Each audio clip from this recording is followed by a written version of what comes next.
Happy Saturday, Quarantinos.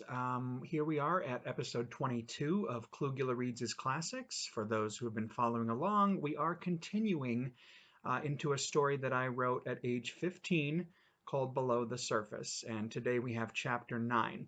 And I did mention early on that there were 60 pages on this story, but it's actually 70 plus, just I think like 71 if I recall. So we actually have a little bit more for your enjoyment. Rather than 10 more pages, we got 20 more. So probably a couple more days of this baby. Once again, this is my response as a 15-year-old to those 1989 underwater shockers, Leviathan, Deep Star 6, and The Abyss. So here we go. Chapter 9. Two people dead, two people incapable for a time. Walter spoke into a small recorder. No story yet as to the second death. One man, James Mann, suicide. He raped Alyssa Eric and committed suicide. Wade Jensen, no cause yet. Lori Simonson, almost dead. Alan Sands, medical, did CPR on her. Her condition is better. The rape victim, Alyssa Eric, in better shape. Walter and Lake Michaels, good condition. Alan Sands and Carrie Gordon, in good shape. June 6th, 2011. Walter set his recorder on the table and looked at the two empty bunks across the room. He left the room for the lab.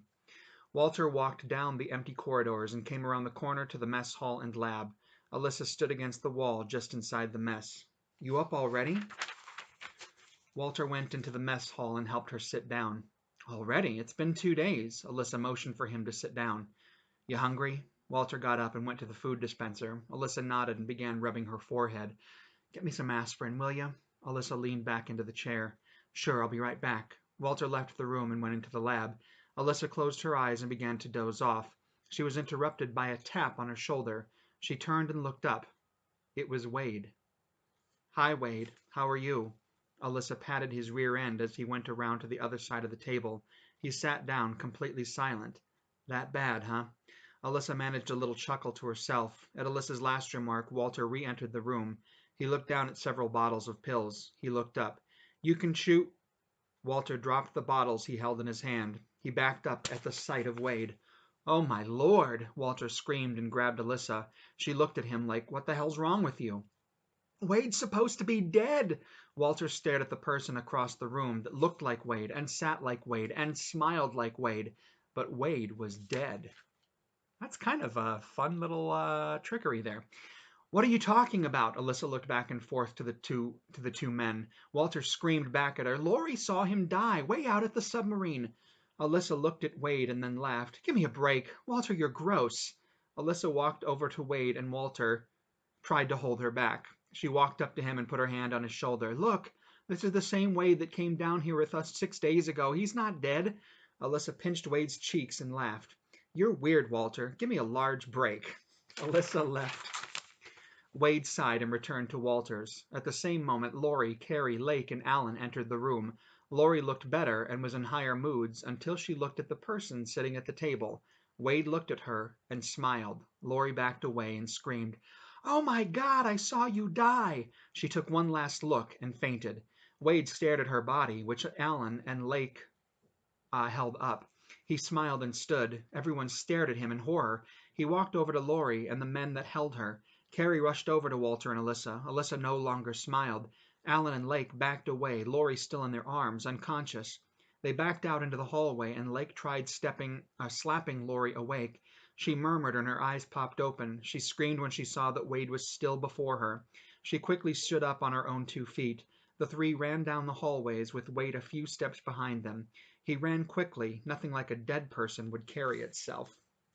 Walter, Carrie, and Alyssa followed behind Wade, and cautiously they did.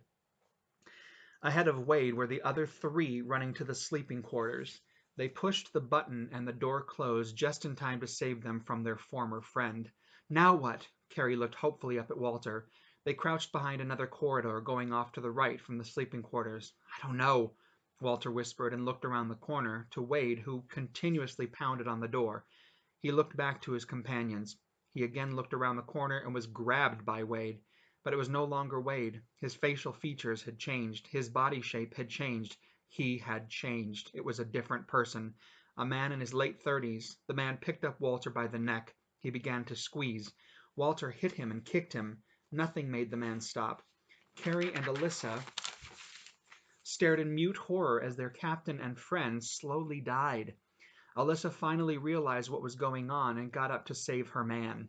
She began hitting him, but nothing that she did helped either. Hitting him, I'm assuming, Wade. Carrie simply watched, too stunned to move. She couldn't move. She recognized the man. He was of distant relation to her.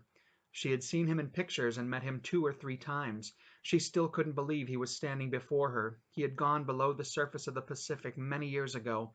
He was never heard of or seen after that. No one in her family minded that he was gone, him being the black sheep of the clan. Carrie finally stood up and called his name. Johnson. Carrie went to him. The man paid no attention to her call. He squeezed Walter's neck, and a loud, sickening crack echoed down the corridors of Frontier 3. Alyssa screamed as the man threw Walter's limp body aside. The man stared at Carrie as she struggled to hold in a cry. Behind the man, the door to the sleeping quarters opened. Laurie took one look at Walter's body on the floor and rushed over to him. Alyssa wept. It does say wept, not wept.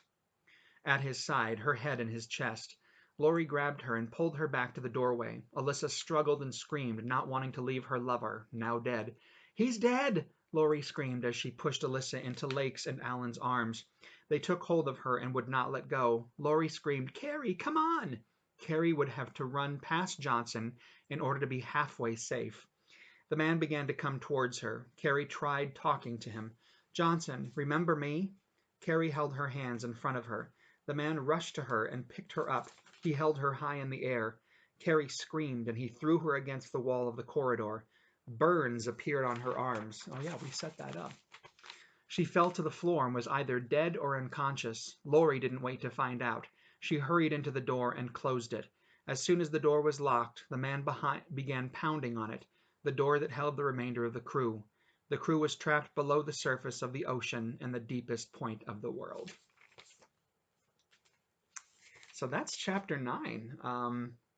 I think we got 2 more chapters, and yes, there is an epilogue as well. So join me again tomorrow as we get closer and closer and closer to what is already an exciting climax, but we got to see what's going to happen below the surface. Once again, something I wrote at age 15, so you will note the he wept instead of wept. So I take no responsibility. If you are interested, please subscribe, like, all that jazz below. And you can check on old readings from the past 3 weeks and also catch yourself up on Below the Surface because, man, this SHIT is exciting. So I will close with my usual quadruple S. Stay safe, stay smart, stay secure, and stay well stocked. So I will plan to see you guys all tomorrow. Be well. Bye, guys.